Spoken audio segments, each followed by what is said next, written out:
Hi everyone, I am Dama and today I am redesigning Charlie, Vaggi and Alastor from Hazbin Hotel.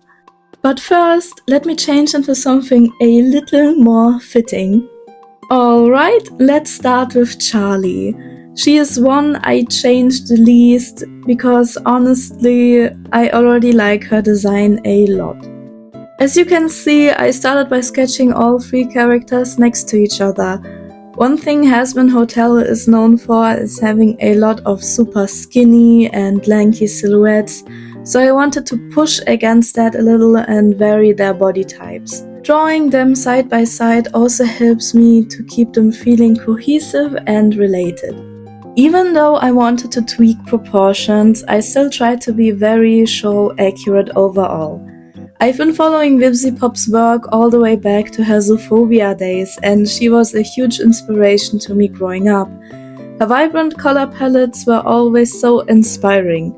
So I'll admit I'm a little disappointed that in Hazbin, a lot of the main cast is kind of blending in together. Hell is already extremely red, and having most of the main characters also be red or some variation of feels a little bit sad, especially when so many of the background characters are super adorable and visually diverse. Like, just look at those designs! That said, I do understand why the main cast tends to look more traditionally appealing. It's simply easier for an audience to connect emotionally with characters that look more humanoid and familiar, though that's definitely not always the best or only approach. So because of that, I decided to keep most of what I already love about Charlie's design in her redesign. I adore her big round cheeks. I love her bangs and the stripes in her hair, and honestly, I really like that she doesn't look very demon-esque. The only real indicators are her red eyes and spiky teeth, and I did keep those. I also do remember reading somewhere that she was supposed to be a goat demon, which I never really saw in her original design. To me, she always looked a bit more like a porcelain doll, so I leaned into that goat inspiration a bit more by giving her cute goat-like ears and that little connection between the nose and mouth that animals have. I also straightened her bangs because I felt like it suited her face a bit better, and of course big hooves that look like heels from the side. And I also imagine that she has a cute little tail that she hides under her uniform. One fun detail I noticed while studying her design was that the underside of her hair is red, which from a distance almost looks like horns, or like a horn. I might be just reading too much into it, but I thought that was such a clever idea, so I kept the red underlayer as a subtle horn-like shape, to also give more of that demony feel. Now for her outfit. I definitely prefer the show's design over the pilot's, but I've seen a lot of people point out how many characters wear things around their necks, especially bow ties, and yeah, I do have to kind of agree. Uniform elements make sense for hotel staff, but when everyone from totally different time periods ends up in a suit and a bow tie, it just starts to feel a little repetitive. Still, I wanted to stay true to Vivian's design, so instead of removing it completely, I turned Charlie's bow tie into a neck scarf. And that ended up inspiring the rest of her outfit. I wanted her to feel like a flight attendant, and I imagined the hotel having a cute slogan, something like, "Let's fly to redemption" or "Welcome aboard your trip to heaven." It just felt very Charlie to me. I struggled a bit with the colors, as you can see here, but ultimately I went with red. Let me know which version you like better, red or the blue one. Also, side note, I watched both seasons of the show, and honestly, Charlie really needs to start listening to Vaggie. We basically had the exact same conflict already in season 1, and I did not like that. Though I did really love the song. Anyway, onto her better half, Vaggie. I changed Vaggie a lot, especially her accessories design. At first, I really wanted to make her buff and strong because she is a fighter. And honestly, some of the buff Vaggie redesigns I've seen are absolutely chef's kiss. I love me some buff woman. But after watching the new season, I noticed something very interesting.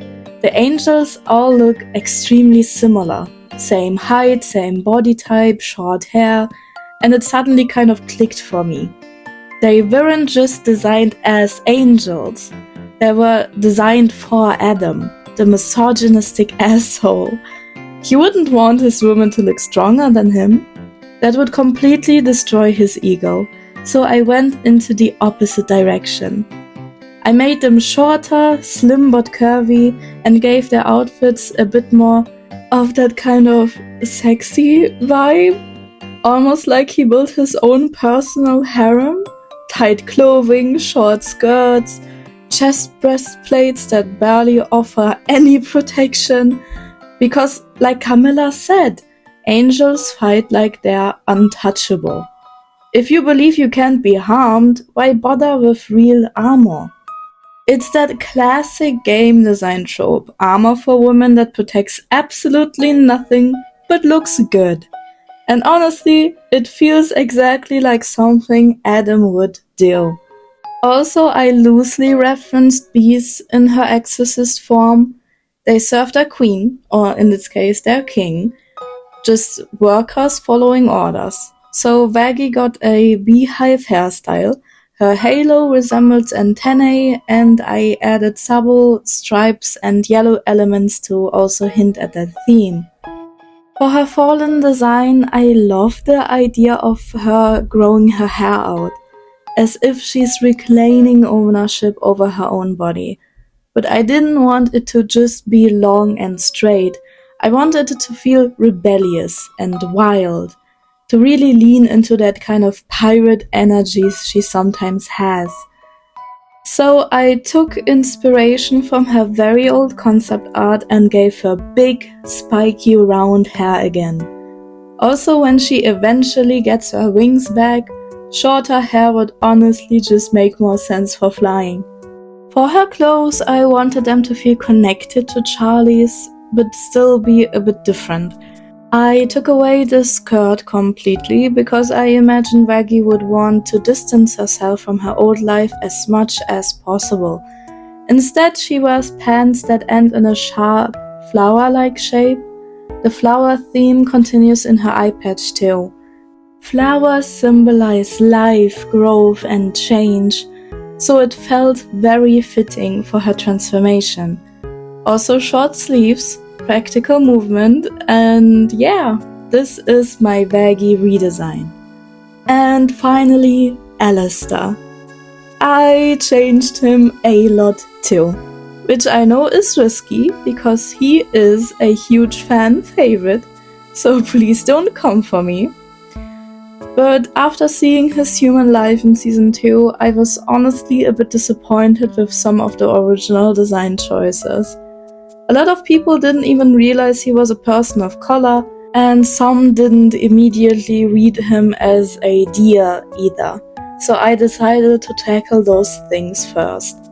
I once saw someone redesign him in black and white, like he was visually stuck in the past, and I absolutely love that idea. He's not literally a TV, of course, but I couldn't think of a better way to communicate how outdated and stuck he is mentally. I gave him proper deer hooves, a deer nose, and ears that actually read as ears and not weird hair fluff. And yes, my Alastor does have a tail. I was genuinely heartbroken when I found out that he doesn't have one in this show. I also gave him some of his melanin back and slightly redesigned his staff. I gave him completely black eyes like the cannibals in the show to visually tie him to them. But his yellow pupils flash through whenever he gets emotional. I once read that sinners usually have something about themselves that they deeply hate. For Alastor, that moment was being shot. So I gave him bright red antlers and placed a glowing red crosshair right on his forehead where the bullet hit. His smile is now permanently frozen, it doesn't move when he talks, and his teeth glow when he does so. He only truly opens his mouth to eat, and when he does, you can see endless rows of teeth. And yes, last but not least, I took away the bow tie and gave him a normal tie, just like he had in his human life. And that is it for the redesign video. Let me know who you'd like to see next. Don't forget to follow and subscribe, and I'll see you next time. Goodbye.